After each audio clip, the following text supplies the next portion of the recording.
चलिए मैट्रिक्स की रैंक निकालना बता रहे हैं आप लोगों को।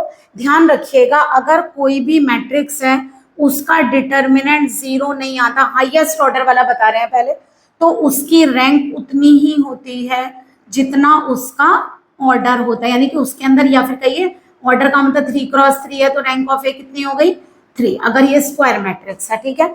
और अगर मान लीजिए ऐसा हो जाए कि डिटर्मिनेंट ए की वैल्यू 0 हो जाए, तो जो रैंक ऑफ ए होगी 3x3 में 3 होती, 3 से कम होगी, तो फिर आप एक काम करिए, 3 से कम कौन से माइनर ले सकते हैं, 2x2 वाले। अगर 2x2 माइनर्स में से कोई एक भी माइनर ऐसा आ गया जो 0 नहीं दे रहा है, that is the rank is 2।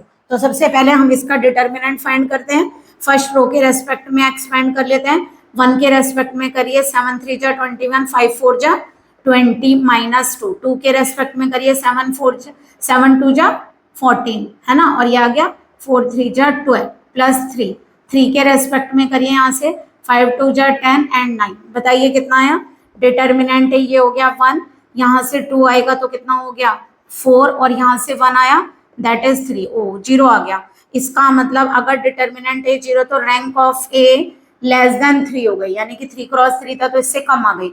चलिए अब कोई एक माइनर ले लेते हैं, मान लीजिए हम 1 के रेस्पेक्ट में माइनर ले लेते हैं, कौन सा ले लें माइनर, 3 4 5 7, जरा इसका डिटर्मिनेंट फाइंड करिए, 7 3 जा 21, 5 4 जा 20, 1 आया नॉट इक्वल टू 0। इसका मतलब अगर ये सारे माइनर 0 आ जाते हैं तो इसका मतलब रैंक फिर 2 से भी कम यानी कि 1 होगी, है ना, 1 होगी। क्यों? क्योंकि रैंक जो 0 होती है वो केवल नल मैट्रिक्स की होती है, तो यहाँ पर ये 0 नहीं आया, इसका मतलब rank of A equal to 2, यानी एटलीस्ट कम से कम अगर एक माइनर भी ऐसा आ गया जो 0 नहीं है तो रैंक किसके इक्वल हो गई 2x2 यानी कि 2 के, ठीक है।